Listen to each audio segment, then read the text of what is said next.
Hello! I'm live! After like a month and a half or something?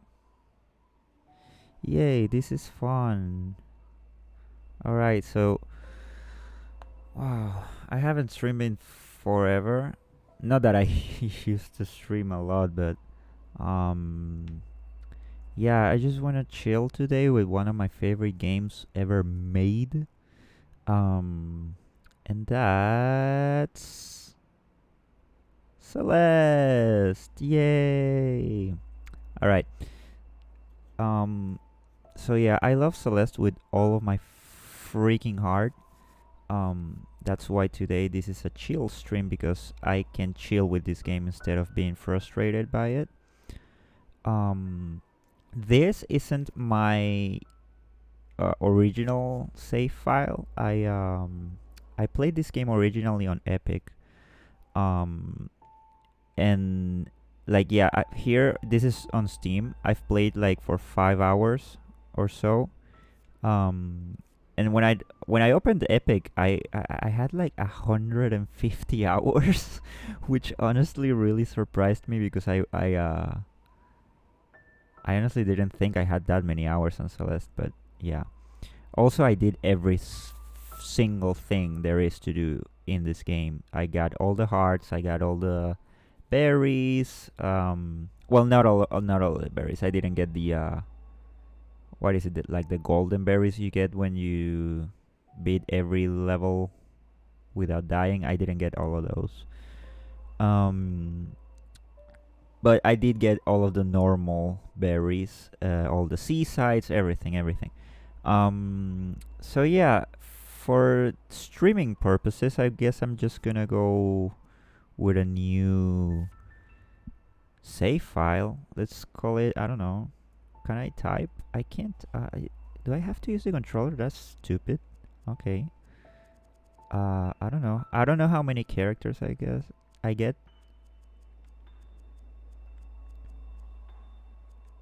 Uh, yay. I don't like that. Wait.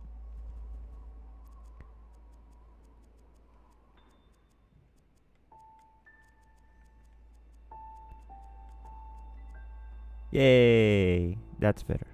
All right. So yeah, Celeste.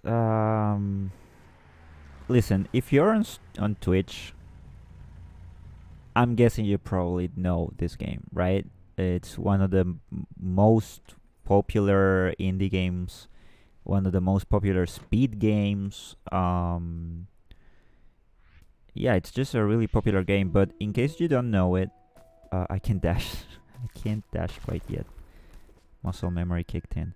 Um, in case you don't know this game, it's just a platformer, a pixel art indie platformer. I don't want to do this. I'm sorry. I just want to play the game. There's a story. The story is that you're playing as Madeline, in this case, Streamyline, and she's trying to climb this mountain called Celeste Mountain. And it's basically kind of a story about, proving to yourself you can do whatever you set out to do. And yeah, it's a really pretty story. I originally cried when I first played it in like 2019 or something. Um, but the thing is, it's a really challenging game, right?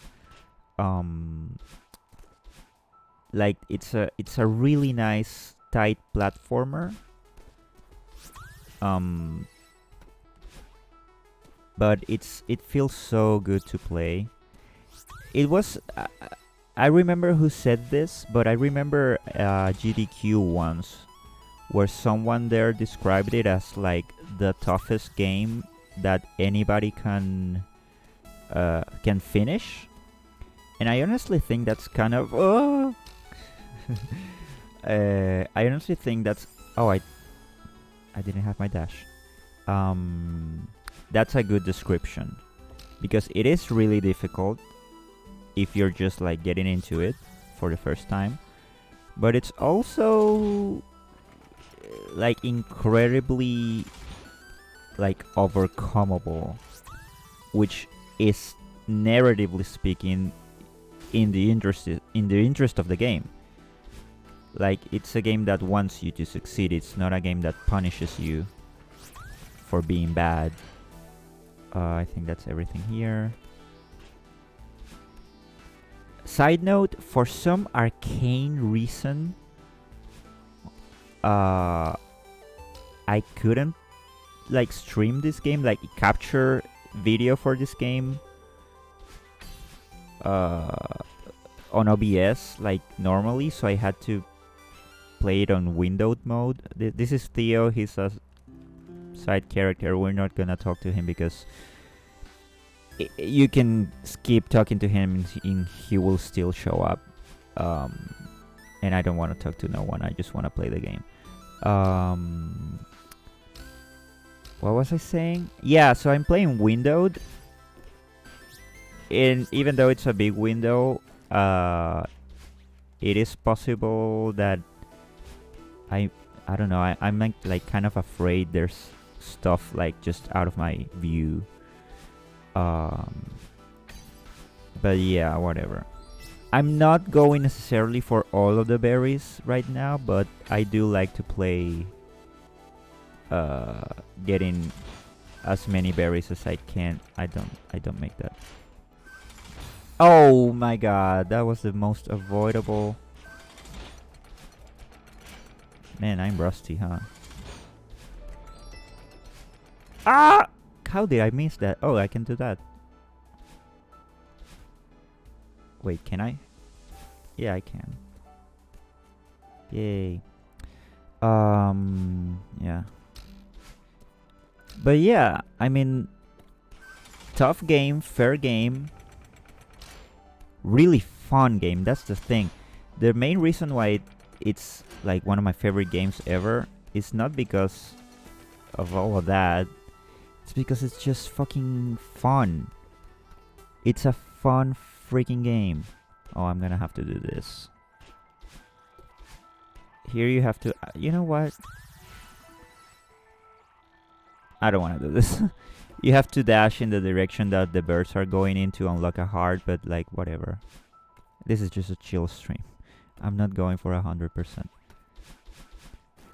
Although I do think this is the first time I've gotten there and not gotten the heart, but whatever.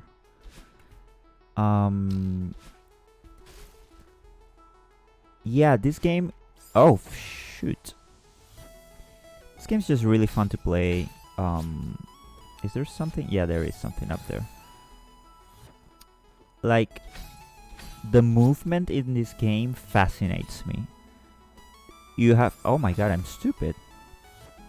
You have 3 main options of like getting around,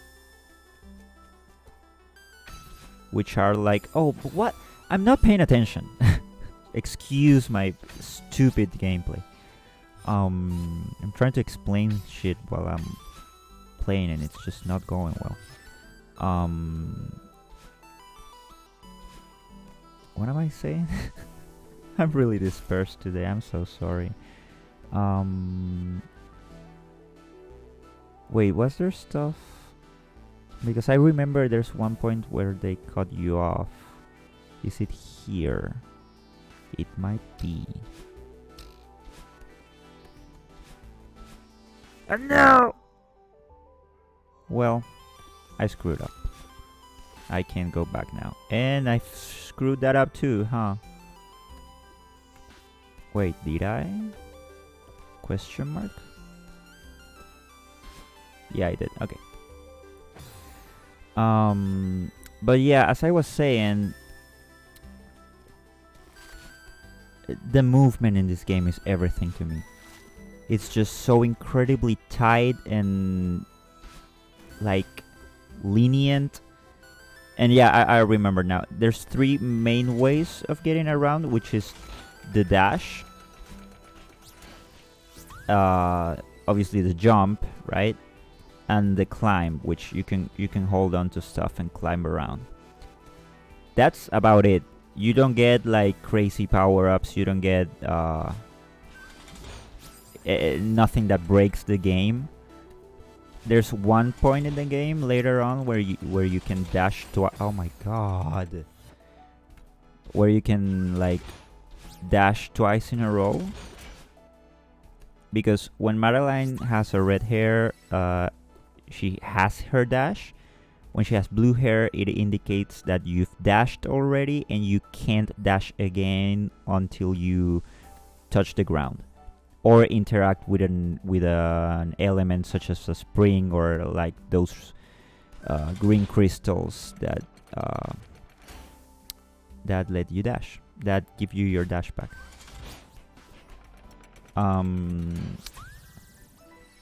And there's crazy stuff you can do where you can like get your dash back midair if you time it just right. Let me see if I can do that actually. I doubt that failed. Oh no. Let's see if I can do that here. Yeah, but it's still not enough to get there. But obviously there's momentum, right? Like the way these platforms work is they're throwing me all the way over here because of the momentum. And yeah, I screwed that up. That's a berry you can only get if you don't dash, which is like a fun little challenge. But yeah, man, the movement in this game is everything. There's a famous I guess quote or something that's attributed to Miyamoto when he designed Super Mario 64. Like he wanted the way Mario feels just to move around. He wanted that to be like exciting enough for you to do that mindlessly. There's nothing else, right? Whatever, I'm not doing 100%. And he fucking nailed it. Okay, like Mario 64, one of my favorite games, and I also believe one of the best games ever. Because they really nailed that. Moving Mario around in that game is like it's like a miracle, right? It's fucking fantastic. And this is obviously a 2D platformer, but moving Maddie around feels just so smooth, and there's so many little tweaks. Wait, where am I going? What's the path? Isn't... Wait, what? Oh, right. Wait, no. I got turned around. Right, so I go down? Okay. No, wait, where am I? Oh. Whatever. Usually the levels aren't like don't have that many diverging paths. Some do more than others, but usually not. Or at least that's not the main focus of the levels, to have you like... It's not a Metroidvania by any means, is what I'm trying to say. But yeah, there's so many little tweaks. Ah! I thought I dashed diagonally. So many little tweaks that make this game just a joy to play. There's this concept that's basically known as Coyote Time, named after Wile E. Coyote from, Looney Tunes, where he like, when he was running off a cliff, he would like suspend in midair and then he would fall. In this game, it's not exactly that, but they give you a little leniency when you like want to input a jump, but you've just left the hitbox of the platform you were on. So if I can demonstrate it, it's something... I was too late there. It's kind of like that. Yeah, that was definitely it. You see, like the puff of smoke she leaves is like way off the ground. That's coyote time. I'm inputted jump just a couple frames after leaving the ground, and the game like gives it to you. It's like, yeah, you meant to jump, we're gonna give it to you. But it's not like a freebie, because you still have to be like tight on the timing. If you could jump like in midair again, it would just be broken. So it's just those little tweaks that make the gameplay not only smoother, but also just enjoyable, because it's fast, it's quick, it lets you get away with things, right? One other thing I love is how quickly you come back after you die. Like, that's it. There's no dialogue, there's no nothing. And in a game such as this, where, you know, like, you're gonna, this is gonna be like a bunch of trial and error. You know, it's nice to have that. It's nice to just be able to jump back in immediately after you fail to do something. So yeah, that's the first level. There's 9 levels in total, or worlds they call it, I guess. I don't think we'll be here for all of that, but I do like doing the B-sides. I do like doing the B-sides. The B-sides are basically harder, like, it's like the level you just played, but like a harder version, right? And it's really fun, because again, if you've kept up with my other streams, I just gravitate towards games that are challenging, but again, fair games, like Dark Souls, Cuphead, this. I just like games that let you like learn their systems. This is a tricky jump, and I maybe yeah, I messed it up. I don't know, I just like games like this. And then there's the C-sides, which are even tougher. Oh, I thought I could get that first try. This is a really cool jump. You have to, like, it's like a little race against the platform. That wasn't clean, but I'll take it. I got cocky. But yeah, what else is there to say about this game? It's just phenomenal game, phenomenal like community around it as well. Fantastic speed game. Can I go there? I feel like I can. Like to the left. But there are berries on the B side, so whatever. I like to think of myself as quote unquote good. In reality, I'm probably closer to like average. Like, what was that, right? I probably, yeah, I shouldn't have dashed. There's challenges like this where you have to hold on to your dash because you're gonna use it. What the fuck am I doing? Jesus Christ. Every single try I do proves I'm actually not that good at the game.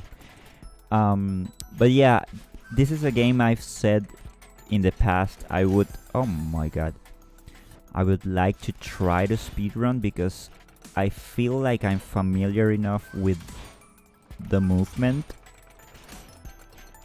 Alright, I got that.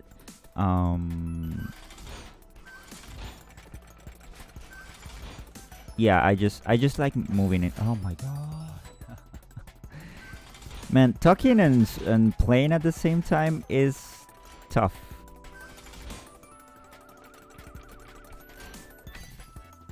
Yeah, okay. Um...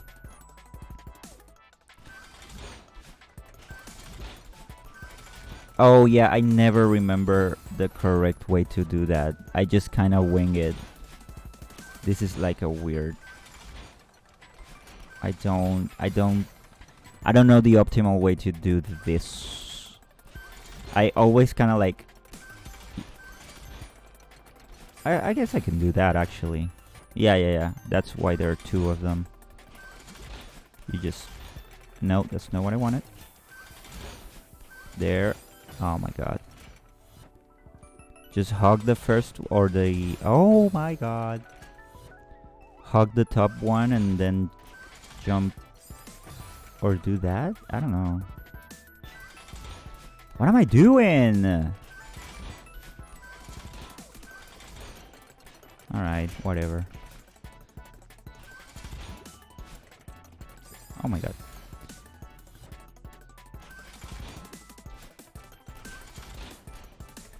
Oh no!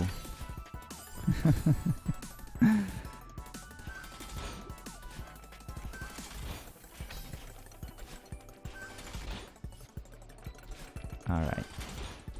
But yeah, this is a fantastic game. Every single level has like their own... I don't want to say gimmick, but like mechanic, like central mechanic. On this... oh no. In this first level, it's obviously like these platforms. Oh my god, I have to adjust my headset. Okay. Yeah, it's these moving platforms that like just go on their own once you like interact with them. How do you... Okay. Yeah, I could have done that. And then as you'll see, once I get out of this level, the second level introduces like another challenge, or like mechanic rather. Keep your dash, there, okay. Oh, I forgot. At the end of each B-side and C-side, if I remember correctly. No, maybe not for C-sides. But for B-sides, at the end, you have to do like these like rhythm levels or screens where you have to time it. They're on a like on a like an automatic timer, and you have to like time it basically. I will admit I don't. They're a nice addition, but I kind of hate those screens, to be perfectly honest. I would say it's the ones that get me the most trouble in the game, for sure. But yeah, I don't know. What's the best platformer ever? Is it Celeste? 2D platformer, obviously. I think there's a case to be made, but it's also so subjective, right? Like, I don't know, man. It could be. Like, I wouldn't say so personally, but if you thought Celeste was like the best platformer ever, honestly, I would just respect that opinion, because not many games of this quality get made. And this game even like was made by a tiny... I'm stupid. Was made by a tiny little team, you know? Which, oh, by the way, this, like, the studio that made this game... this is the mechanic, by the way, of this second level, is these blocks that you can dash through. They're fun. And you can like jump when you get out of them, so it gives you like a more forward momentum. Oh, stupid. And the catch is that you can't dash into them in a direction where it leads to a wall, because you die like this. you can't do that because you can't change directions once you're inside of this block. They call them, or the community at least calls them dream blocks. But yeah, I was gonna say the studio behind this game was working on another game that seemed more like slightly open world-ish. I didn't get it? Oh, stupid. Thought I had collected it. Yeah, they were working on a game called Earthblade, which apparently has been cancelled. And I'm completely... I'm so sad about that.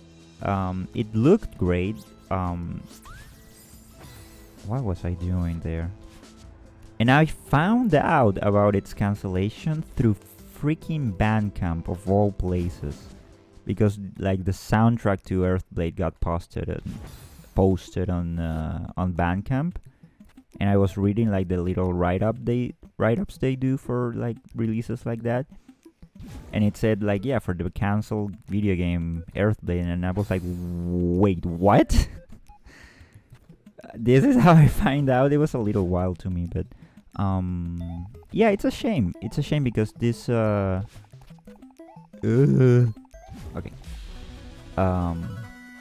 This team is comprised of several extremely talented people. Obviously, not just in the art department and the music department. What was that? Jesus. But also like in the freaking game design, you know, and game feel department. Like this game feels so freaking good. Let's see if I can get this. I can. So yeah, I hope we get something else from them eventually. But if not, well, I don't know. Such is life. So yeah, this level introduces this other character that's kind of like your alter ego. It's like a projection of your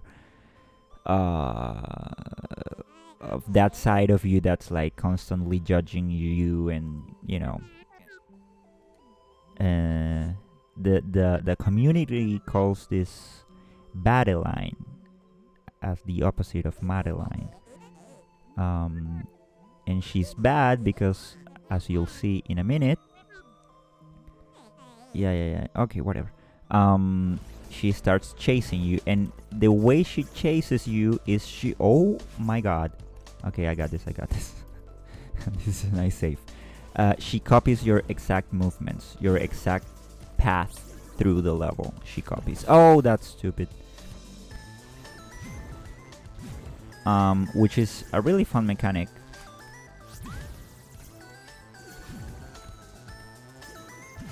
And I think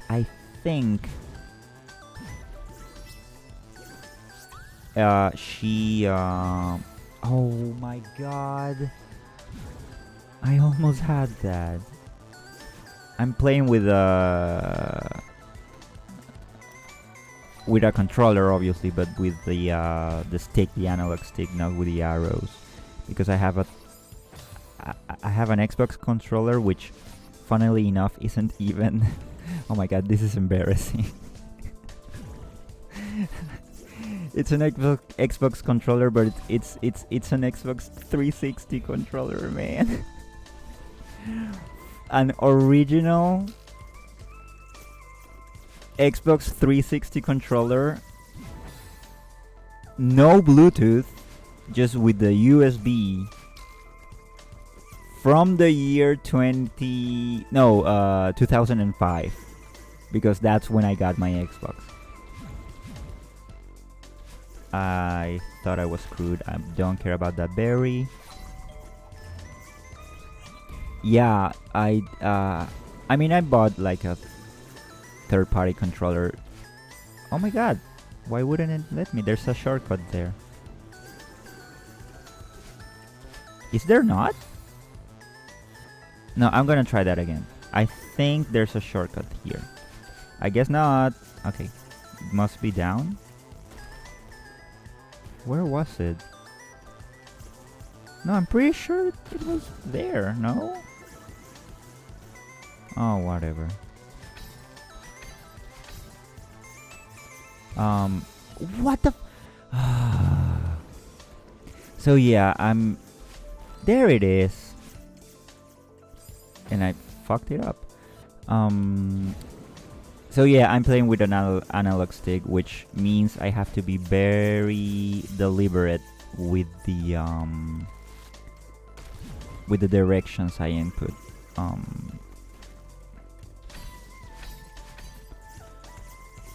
And that's because I hate the D-pad on the Xbox controller. I hate it. I think it's one of the... Well, I was gonna say one of the worst D-pads ever designed, but there's actually way worse than the Xbox D-pad. There's the Sega Dreamcast D-pad, honestly, kinda sucks. The GameCube D-pad, honestly, kinda whack too. Fuck me. The GameCube D-pad isn't as bad as this, though. Oh my god, what the fuck? Come on, like, be a real human that plays good. Can you do that? Thank you.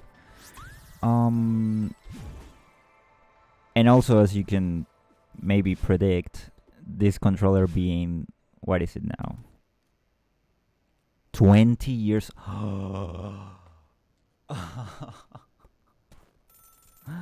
Holy shit. Oh my god. I'm old. Jesus Christ. Yeah, this controller is 20 years old. And it hasn't seen any kind of repairs. There's Theo again, by the way. Any kind of repair, any kind of, modding to make the stick better, nothing. So it has a little bit of drift, but all things considered, for a controller that's 20 years old, I gotta hand it to Microsoft. They built a freaking durable thing, It may be kind of my favorite controller out there if it weren't for the D-pad. I think the perfect D-pad is the... Oh, did my controller disconnect? It did. Oh, there it is. Okay. Because I pulled on the cable. What was I saying? Oh yeah, I think the perfect D-pad is the Super Nintendo D-pad.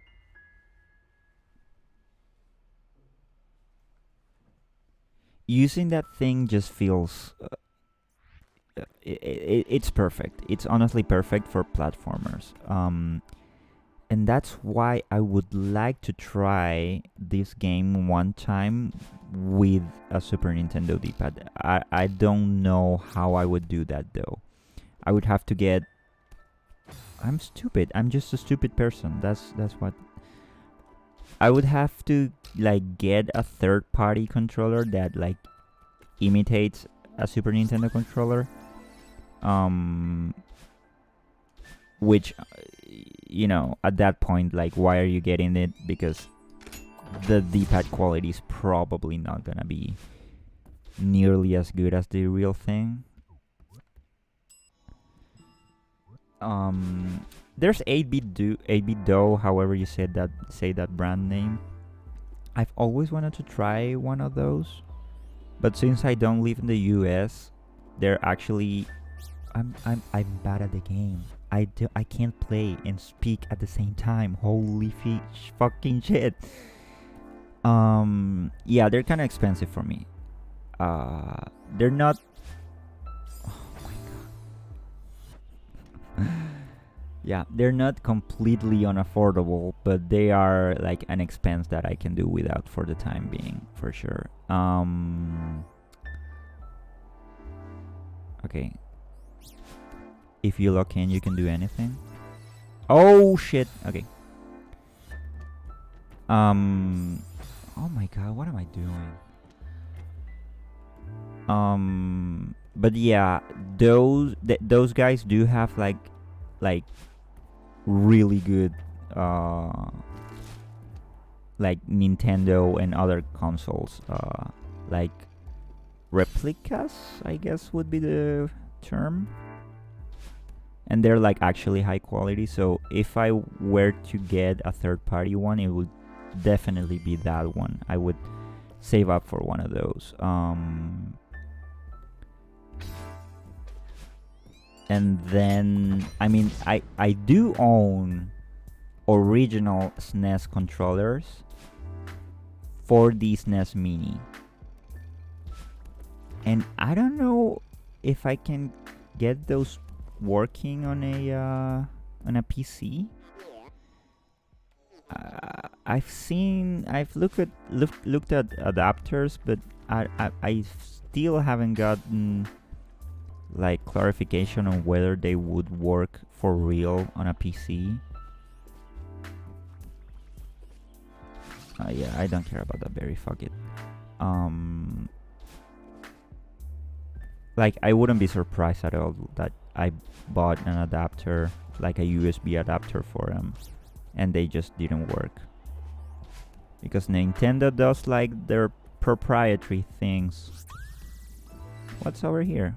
Maybe the cassette? I don't remember.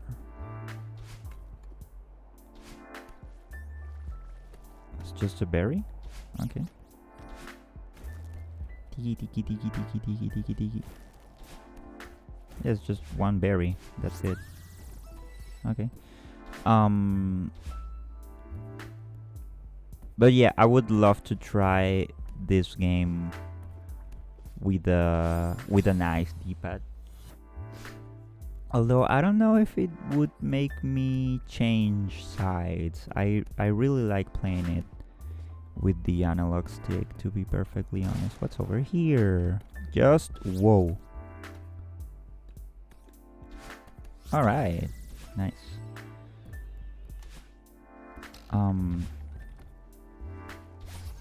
And Matty Thorson, you know, designer, creator of this game, also plays with the analog stick, so that makes me feel validated. Oh my god.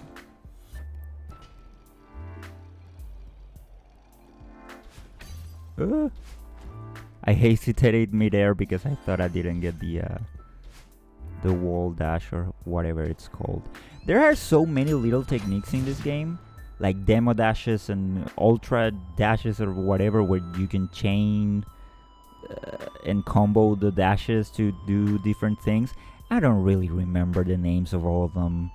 I know how to do all of them because they're required to beat the game, or not beat the game, but like get everything. Let me focus here. Yeah, I saw that coming.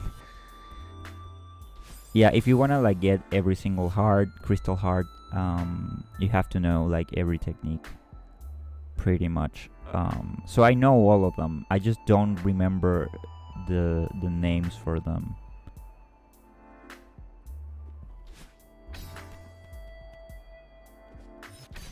Yeah, sorry, I had to shut up for a second because I seem to be unable to speak and play at the same time today. This is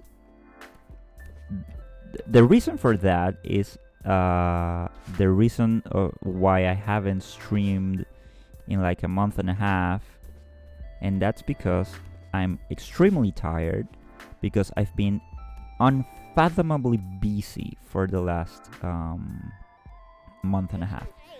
Like unfathomably busy. Like I haven't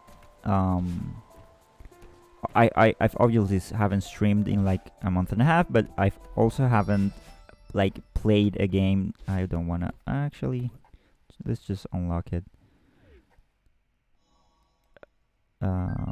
This is the original like not demo, but the first version of Celeste they did for like a game jam, I think, on itch.io. I don't want to do this right now though. Oh, it's only if you beat it, you unlock whatever. I don't whatever. Wait, isn't this a path forward? Whatever.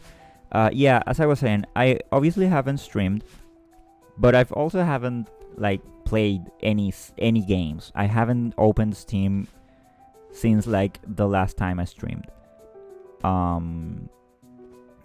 Which for me is rare. But yeah, I'm freaking tired. I spent so many nights just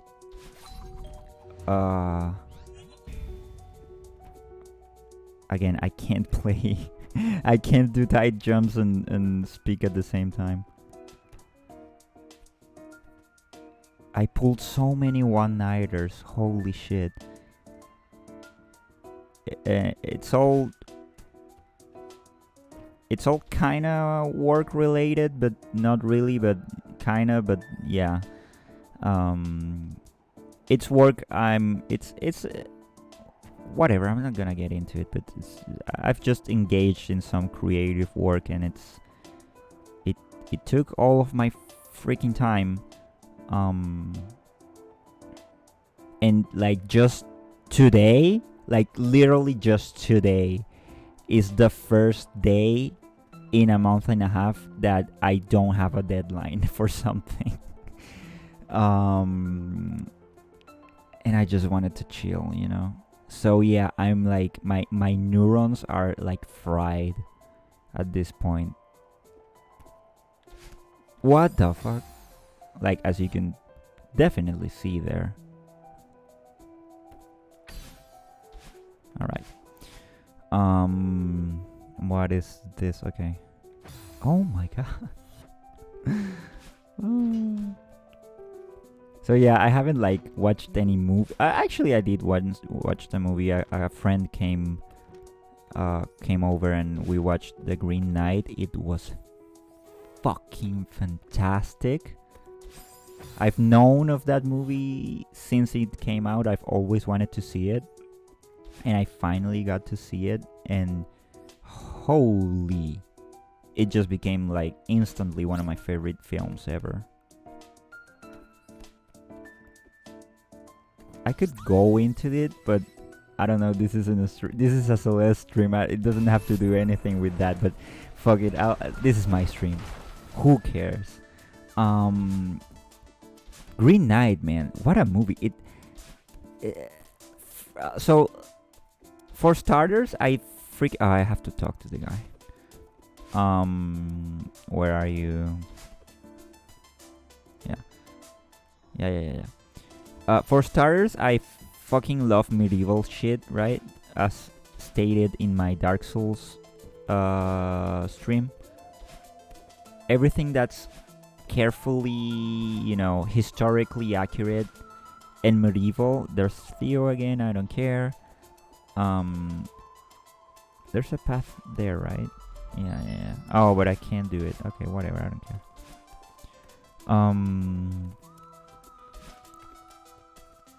I just love medieval shit. I just love that time period like represented. Dash and get this. Alright. And what I love the most about like depictions of that period is the language. In case you didn't know this, I'm a huge like fan, just a straight up fan of linguistics. I didn't study linguistics, so everything I know is like complete self-taught. You know, I don't have the theory or the knowledge to like back it all up, but I just love linguistics. I love languages. I love everything related to them, the history, the, you know, how languages came to be, how languages changed over time. And I love depictions of uh, older forms of languages. And the Green Knight uses a lot of Middle English and some Old English here and there, and it's just, oh my god, I genuinely, it's like when I see that in a movie or something, it's like I'm freaking in heaven, you know? It's just like the sweetest treat you can give me. It's just like instantly smokable. It's just, where am I going? I went there. I think it's over here. No, it's not. Wait, is it up? There's like, oh my god, where am I going? Okay. There's many elements in film or television that I consider to be treats. I guess the one I care the most usually is the writing. If the writing is like incredible, it's just gonna be a good watch. My favorite example at the moment of that, or the one that comes to mind most just strongly, is Better Call Saul. I love that show not only because I loved Breaking Bad when I was a teenager, but because the writing, I'm fascinated by the writing in that show. So I call it my little treat. I call that show my little treat because watching an episode of that show, well, I couldn't save that, Jesus. Watching an episode of that show felt like being treated by like just quality, you know? Another element I love is, oh my god, I almost had it. Another element I love is lighting. In that regard, you know, Roger Deakins is like the GOAT. I can't believe, okay, come on. Roger Deakins is like just, I mean, obviously cinematography, like, as a wider topic, is like a beautiful thing to be good at. But lighting specifically, just how to light a scene, how to frame characters with lighting, Roger Deakins is the freaking GOAT. My favorite example is 1917. That movie, I saw it in cinemas, and I think it's one of, if not the best, or my favorite theater going experience I've had. Fuck that berry. Don't want to do that. Oh no, I didn't save my dash. I remember seeing like behind the scenes. I didn't save my dash again, but I can do it. I just tap jump. I didn't hold jump, and I didn't jump as far. I guess I can do that also.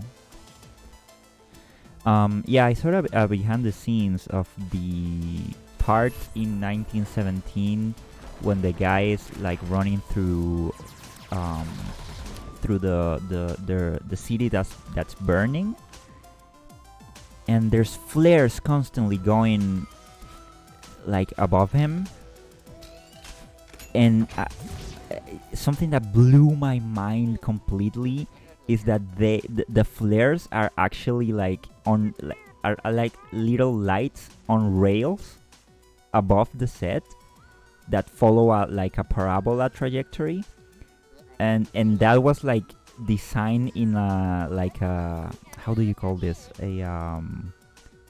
like a scaled version of the set, like a miniature version of the set, and they have like the wires of the light parabolas going on top of it, because like, yeah, they knew, or they basically scripted the shadows. That just completely blew my mind when I saw it. Obviously the movie itself blew my mind when I saw it, but seeing that, like, just thinking of the flares as, oh my god, it's just one of those things, man. It's just one of those things that get me going.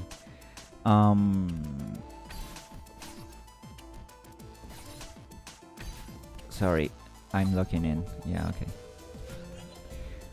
So yeah, lighting is one of those. And the last thing I deeply care about is, as I was saying, language.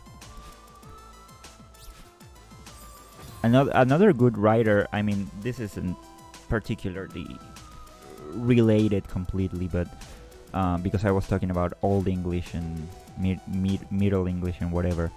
But David Mamet has good. Oh shit! I didn't leave enough space there.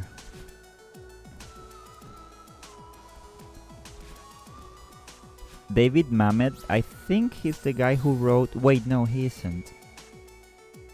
Who wrote Unforgiven? It's not Mamet. It's something People. The guy's last name is People, I believe. And that movie uses like incredible period accurate, like Western cowboy speech. And I don't know, man. Just those kind of things, they're just fucking treats to me. What am I freaking doing? And obviously the Green Knight. Back to the Green Knight. The fucking, like, again, the cinematography, the aesthetics. What am I? Fuck this. No, I can do it. I can do it. I've always liked collecting this berry because it is a fun little challenge. You have to retrace your steps carefully.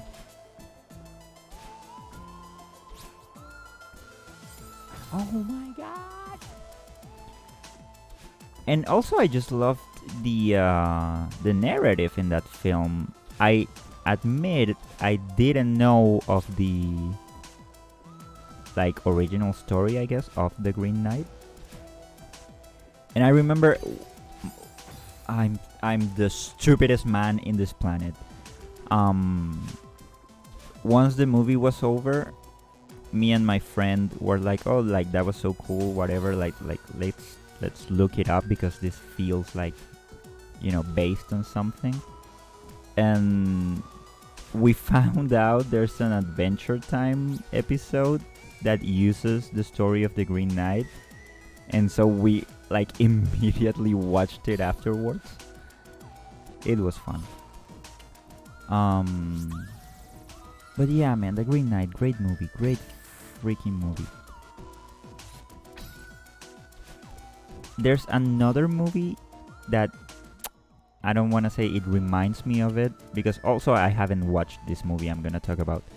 But I always like kind of think of them together, and it's another movie I really want to see, and it's The Tragedy of Macbeth. I think it's like an Apple original, which is kind of silly, but I forget now if it's Ethel or Joel Cohen. It's one of those that did it, and it just looks like striking. I think they came out around the same time, so yeah, I've always wanted to watch that. That's probably the next movie I'm gonna watch, to be perfectly honest. And now that I'm speaking about movies, just because they're fun to talk about, the last game I streamed, what's up here? Oh, I have to get the key there. Yeah. Last game I streamed was Colin McRae Rally 2.0. The next game I wanted to stream after that was some sort of Gran Turismo, because after playing Colin McRae, like a couple days after playing it, I watched on cinemas, I watched F1 with Brad Pitt, and I thought, holy shit, movies are back. It's obviously it's like an okay movie. It's a Hollywood movie, whatever. But I just had such a nice time watching that. Part of that is because I freaking love Brad Pitt, to be honest. Will I get this? I will try, yes. Oh my god, there's a dust bunny up there. Okay. Yeah, okay. Okay. We got it. I love Brad Pitt. I know there's stuff going around about him being a bad dad or whatever. Whatever. I mean, I just like his movies, okay? Leave me alone. So I watched F1 and I completely loved it, and I wanted desperately to stream like me playing an F1 kind of game. Because I'm not gonna do that. And this is another berry, I think. Oh, it's just no. Okay, whatever.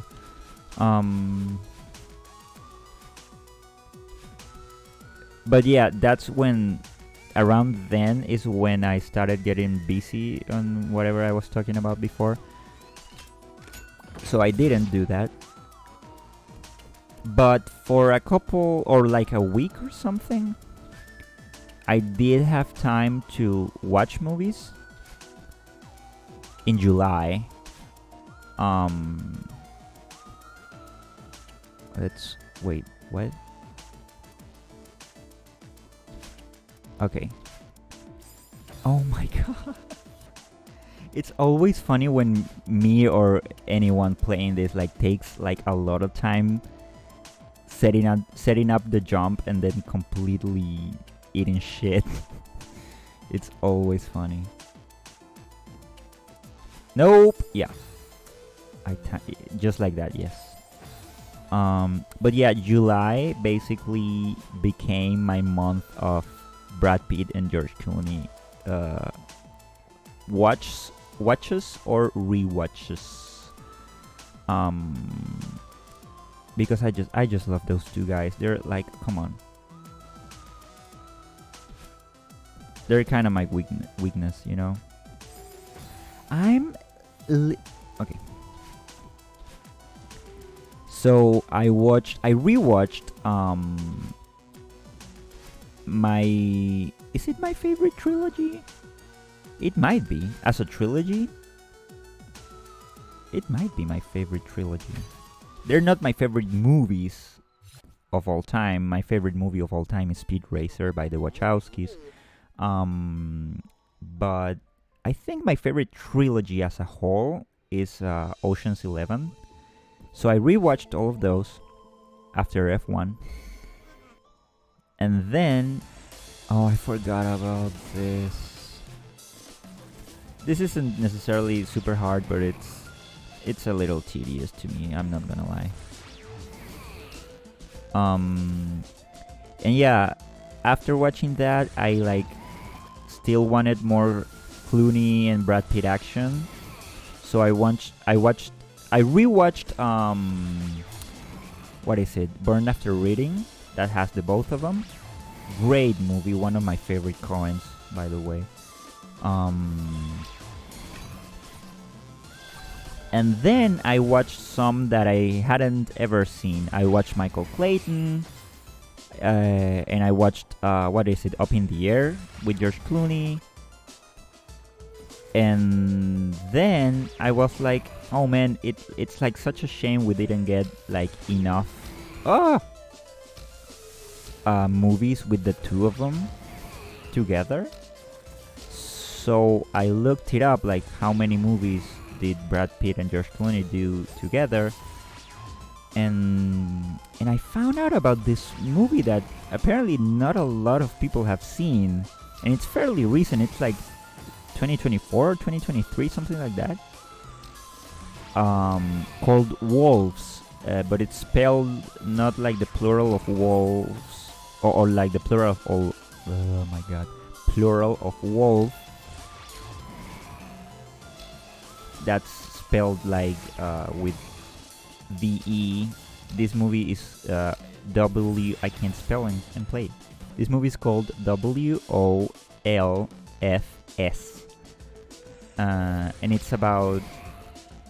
Well, I'd rather not say. But I was.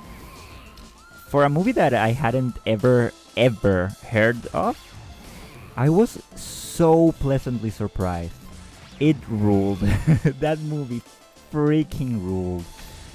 And having them on, I mean, they just have so much charisma between the two of them, and so much chemistry between the two of them. I'm cooked, yeah.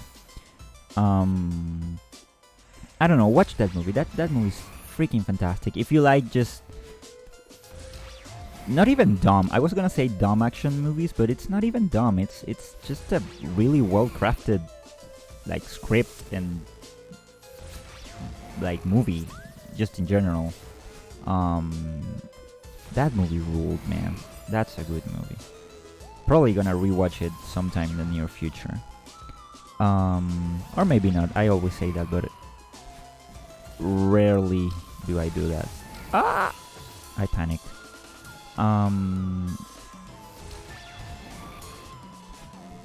So yeah, basically I did all of that I watched all of that in July. And then August kicked in. August was long, man. August was long.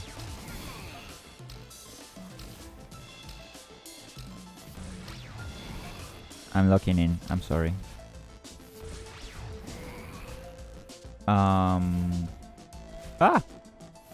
Okay.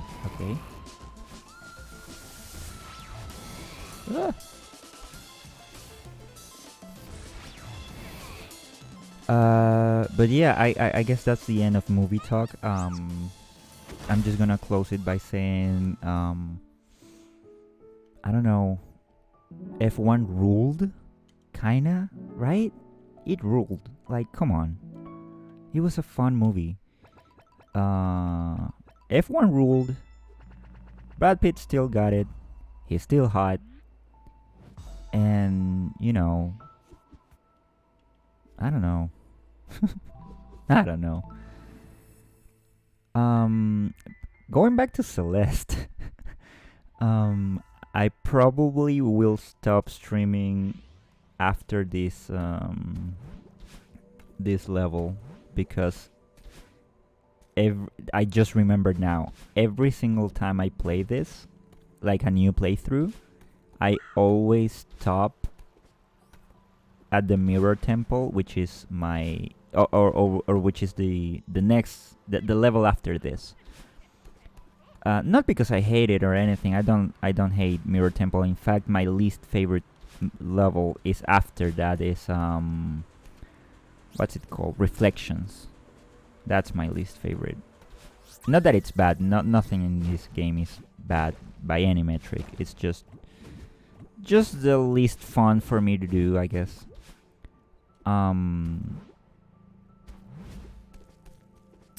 What was I saying? Oh yeah. So yeah, I'm probably gonna stop after I beat this chapter. Because the following chapter is like a little more involved. It has like many diverging paths. You have to like look for the right path and like backtrack, and it's a whole thing.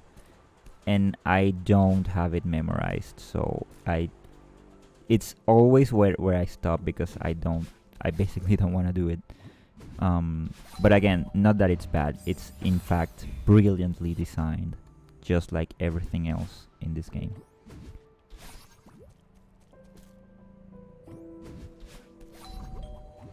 And as far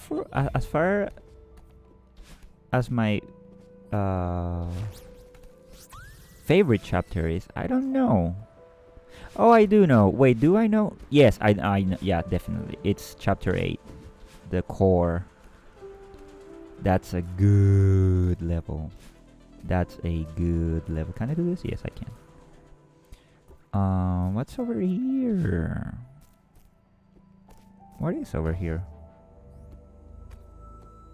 Just berries. I don't care then. This is the level that has the Super Mario 3 reference. Where is it? It's not here. This is all just berries. I don't care about the berries right now. I do care about them usually, but no. Oh my god. Fuck it. I don't care. Not today. Not today. I don't care about the berries. Today I'm allowing myself not to care about the berries. This I think is all berries as well. Yeah. How do you? What? How do you get down there? Whatever.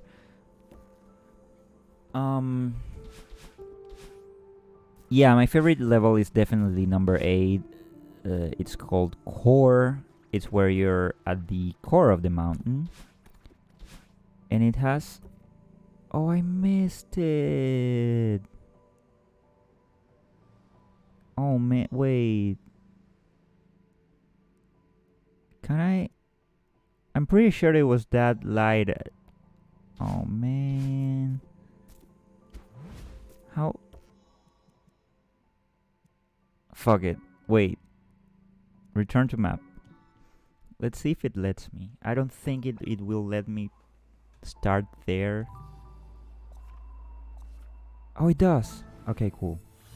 I thought that was only allowed once you, like, beat the chapter. But apparently not. Wait, this is not where I want to go. But yeah, the core has a really fun mechanic where you, like, it's like split into like lava and ice, and you basically switch, like, alternating in between those, and it's really fun. This is the Super Mario Bros. 3 reference. I've seen people not understand this because they never played Super Mario Bros. 3, and that to me is insane. It's one of those moments where you, like, are shocked by people not having the same life experiences as you, which is honestly silly and irrational. But yeah, I just saw this. I grew up playing SMB3 like every single day of my childhood. So I saw this, and instinctively I was just like, oh yeah, I have to dock here. And that lets you go into the background, which is the thing you can do in SMB3 in a couple of levels where that block shows up. And I think that's a really cool Easter egg. That's a really, really, really, really cool Easter egg. How? Oh yeah, okay. I got it.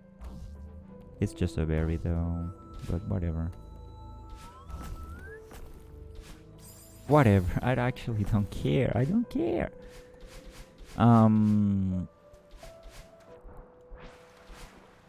What's up here? More berries, I'm guessing.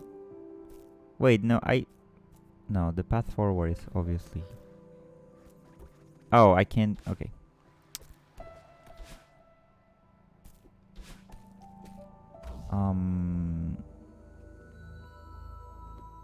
But yeah, I love, like, how influenced... Oh my god. How influenced by SMB3 this game is. I think I've talked about that a little bit in a previous stream. About specifically Celeste and SMB3 and the relationship they share. And going back to a point I was making earlier, this stream, when talking about the best platformers ever made, 2D platformers, what am I doing? Why did I do that? When talking about the best platformers ever made, Super Mario Bros. 3 always comes to mind. I don't know if it's the best one, but it's probably... It's not my favorite one. I just remember what my favorite one is. I'm not gonna go for that again. My favorite one is Yoshi's Island. which is funny, right? Just this stream. What? I'm so tired. My brain isn't working. Just this stream, I've praised 3 different Mario games. Which Mario games, like, if I'm being honest, it's not like my favorite franchise ever or anything. I'm not even a Nintendo boy. Like, the only Nintendo thing I owned growing up was a freaking Game Boy Advance SP Silver Edition. The 001. The OG one. You know? 001. Not that we're not playing backlit games here. We're not doing that 101 shit. You know? All my friends got the 101. And I'm still jealous about that to this day. But it was a gift from my parents, like, when it came out, and we didn't have that much money, so like it's like a treasured gift that I just don't, you know, I don't have anything bad to say about it. It also kind of works to this day. It's dying. It's definitely dying, but it still turns on. And that's the game or the console where I 100%ed Yoshi's Island. Which, to be fair, the Yoshi's Island on Game Boy Advance might be kind of like the lesser version because of, you know, like screen real estate or whatever. And also the sound chip of the GBA, it fucking sucks. But if you're gonna 100% that game, the GBA version is the way to go, because that game I'm too tired to explain this. But I want to do it. So basically every level in Yoshi's Island has like a point system where you can get up to 100 points. And each world has 8 levels. So the game basically, if you get 100% on all 8 levels in a world, you get an extra level, like a secret level, in each world. So because there are a total of 6 worlds, you get a total of 6 extra levels. That's on the Super Nintendo version, and that's also true for the Game Boy Advance version. But the Game Boy Advance version has an extra secret level for each world, so a total of 12 extra levels. So that's why I said, if you're gonna 100% the game, the GBA version is the one to do it in, because you have more levels. And it being my favorite platformer, why wouldn't I want, you know, more levels of like one of my favorite games ever? I mean, they're probably not designed by the same guys that did the main game, because like it is a port and it came like a couple of years after the original one. Maybe like 10 years, I don't know, maybe something like that. Oh, this one is fun. Yeah, I remember this screen.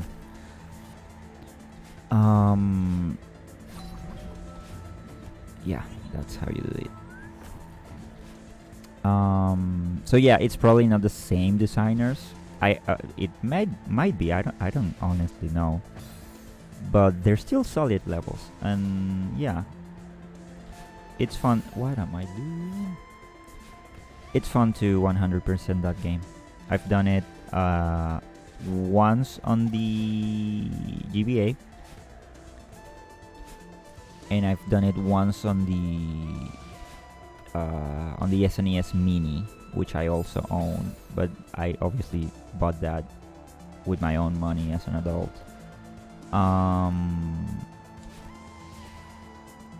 What the fuck? So yeah, I don't know if Yoshi's Island is my favorite or is the best platformer, 2D platformer ever, but it for sure is my favorite one. But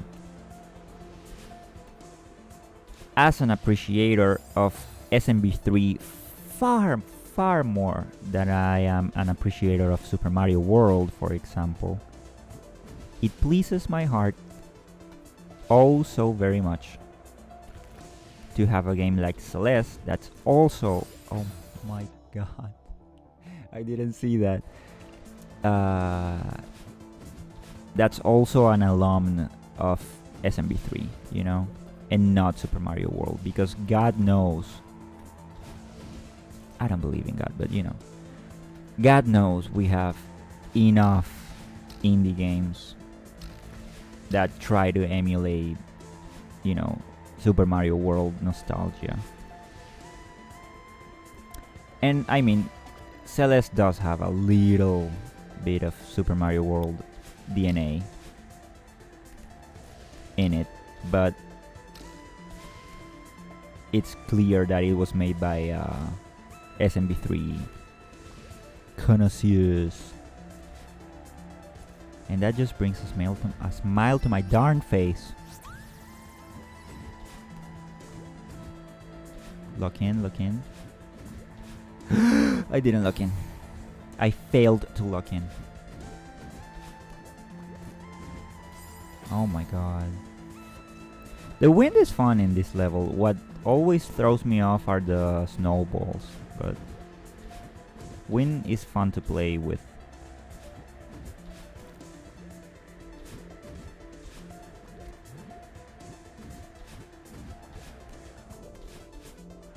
And then you have the wind going on the same direction as you, which is throw me off for a second.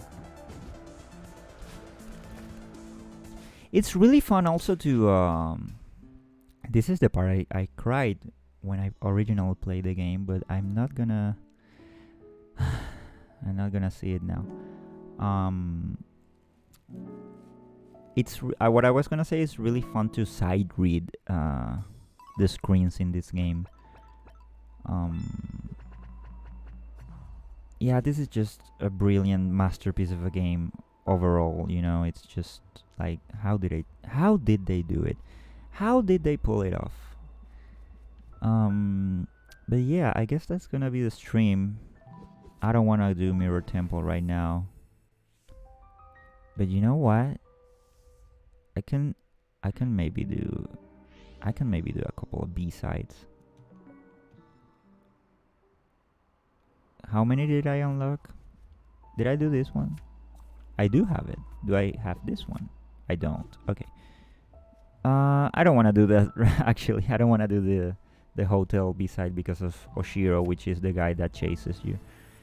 So I'm not gonna do that. But I am gonna do the old side B-side. Let's see if I remember it. I think this might be my favorite B-side, by the way. This might be it. This might be it. Just the dream blocks are so fun.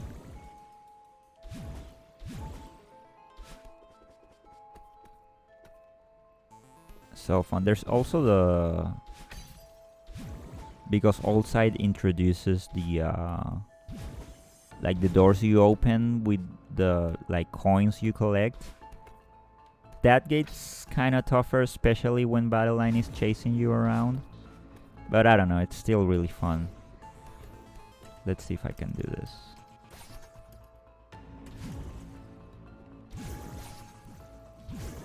Oh, I meant to dash diagonally. Fuck. Okay.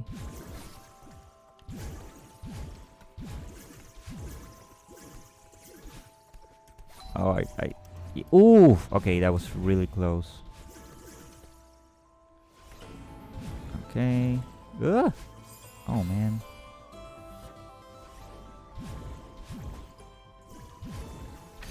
No. Oh, yeah. Okay. I forgot if I already said this, but I believe Battle Line can also kill you if you like intercept her within a dream block, I believe. Which honestly is kind of fun.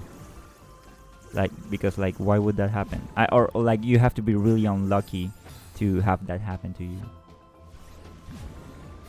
How do you get this one on the right?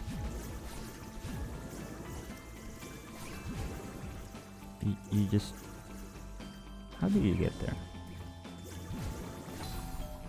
Well, I did it, but I died. Whee! Oh, fuck! The door was gonna crush me. Oh, wait, what? How do I... Oh, you go up, okay. Again, I'm super tired. I'm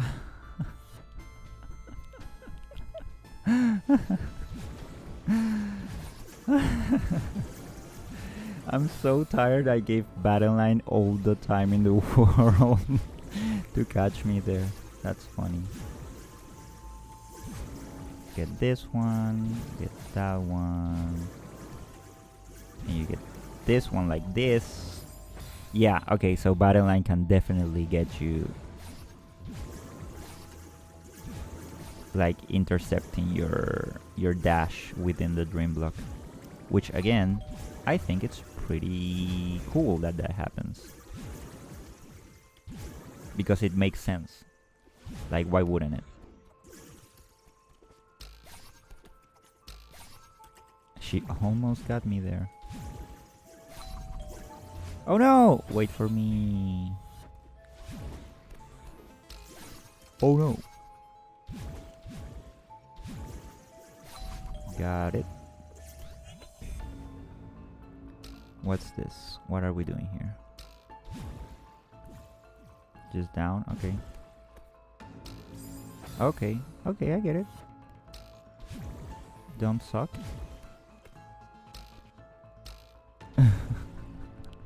I don't know why I went back. Just a second chance for it to kill me. Okay, you dash immediately down. Yeah, yeah, yeah. Oh, fuck. I don't have a dash anymore. You jump out of that one. You don't dash, you jump. Wait, but I'm diagonal. Oh, you can still do it. Wee. Yeah, the DreamWorks are just... DreamWorks? Did I say DreamWorks? Holy shit. The dream blocks are really fun because of the momentum. And because, like, compared to the blocks, like the traffic light blocks from the first level, like this one don't move. So it relies, like, I don't know, it's a different kind of judgment you have to make. I lost my dash. Yeah, you have to judge it differently when are you coming out of them, when are you pressing jump, like right after you come out of them. And like, it's fun how the game, oh my god, it's fun how the game chains them together. I just love dream blocks. No way I died like that. Come on.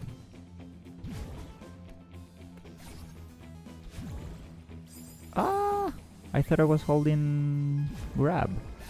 Because you can grab them once you come out of them. That's a way, like, you can kind of cheese them. Let me see if I can show you. Yeah, like that. You can grab them.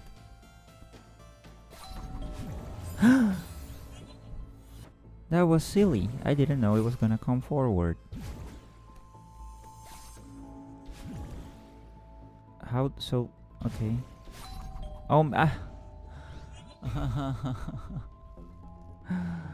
I just wanted to be done. I don't know why I kept streaming. I said I was gonna stop and then I didn't. I'm such a silly goose.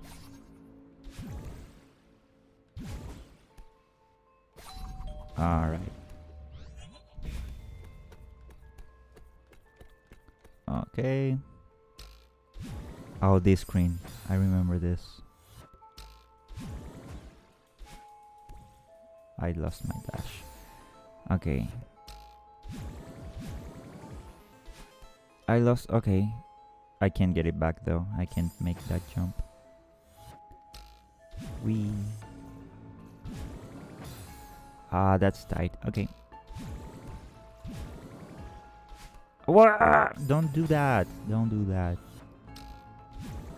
Just do this like a freaking coward. Alright. There you go. And then we go... I was holding grab. Can one man be this bad at the game? Jesus Christ. I was saying like, oh yeah, I'm good at the game. Come on. Be real. You suck. Where am I going? I'm going... Okay. That was freaking too close. I didn't see the spikes and I jumped into them. Alright. This one for sure. Look at this.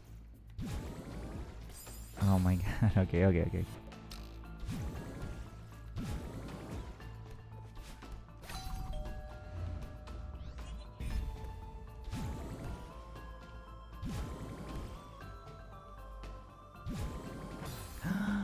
That kills me. That's like way too tight. Come on.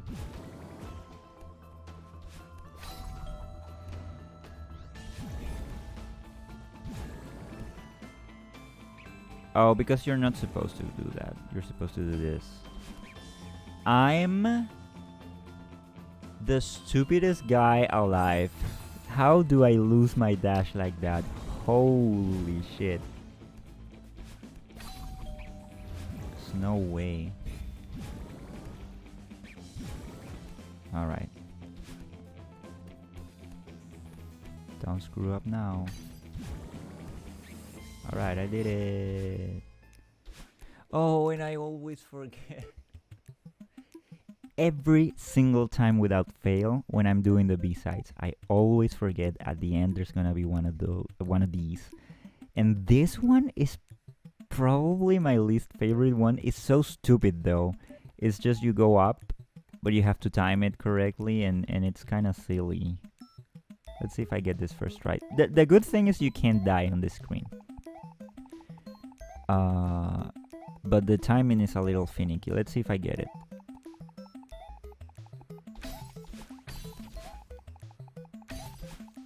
Nope. Okay. Second try.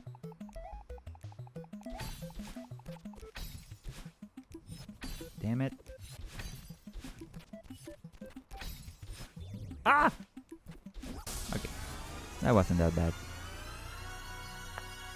Apparently the phrases you get for each heart are like were meant to be like verses for a poem that you can like rearrange.